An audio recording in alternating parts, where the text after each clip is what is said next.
This is our tiny house we built and our yurt in Roseburg, Oregon. It's about 500 square feet and we built it so it can grow with us. I'm 9 and my mom started building the house when I was 2 years old. So this is the living area. Over here I have some storage for some shoes. And I have an area here for some plants and our little rock collection. And up here I have my mini split.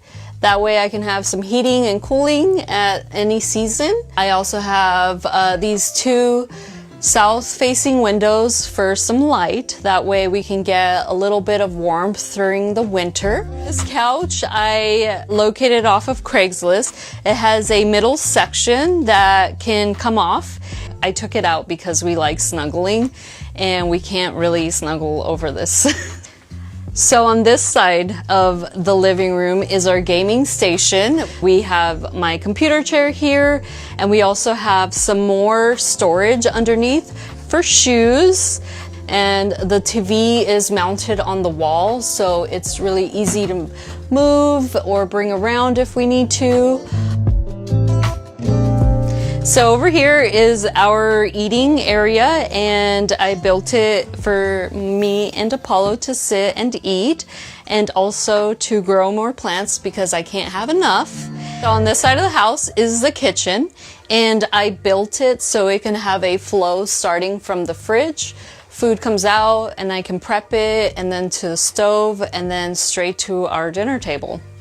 And I have this little counter that I can pull out. It's on wheels and this is where I mainly store my pots and pans and any of these little spoons. And I have these really cool little shelves so I can kind of double stack spices and anything I need. I have enough counter space, I feel like. I also have some cutting boards that do go over the sink if I needed to prep and wash more produce. And this sink, it actually is very functional. It's really deep. And I think having a big sink in a small space where you're prepping and washing a lot of your dishes, it's really important. So I got this fridge, it's counter depth, so I measured it specifically so the small door in the back could open. And I also have some storage boxes above and some shelving. And those are some of the items that I don't need all the time. So this is our back door. It leads to the backyard. It's our second exit. And because of the building codes, we need an additional door to be able to evacuate the building. And up here is our bedrooms. Come on up. So on this side is my room. And as you can see, I have my closets right here. My closet also works as a privacy screen, and that way we have a little bit of separation between my room and his room. So right now I have my bed on the floor, but eventually I want to buy a bed frame that I can have storage underneath.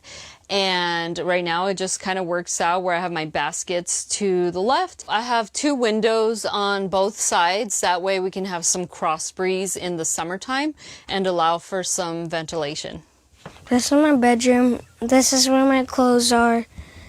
Here's my computer and I have a lot of Legos right here. I like my bedroom because I can go under my bed. It's big enough for me to go under my bed with the cat. These are called Squishmallows. They're super squishy and you could do pillow fights with them and it's super fun. Welcome to our yurt. This is a 24-foot yurt and we got it from Pacific Yurts in Cottage Grove. So the tiny house is our main living space and we have the yurt as a hangout spot. So I get to do art in here, I can work out, or we can hang out and watch TV, or I can watch TV in the tiny house and he can watch TV out here. So I originally wanted to live in the yurt because it's round and I feel like I'm in a spaceship. And it's also very nomadic, so I can break it down, move it if I needed to. And it feels really open and free. I love how the dome brings in the natural light and I can lay here and look at the moon or the stars. And it just really feels really warm and natural. The house itself with all materials, because I did resource a lot of free material or discounted material. And so at the end, with all my receipts and everything, it was about $30,000. It was very, very cheap.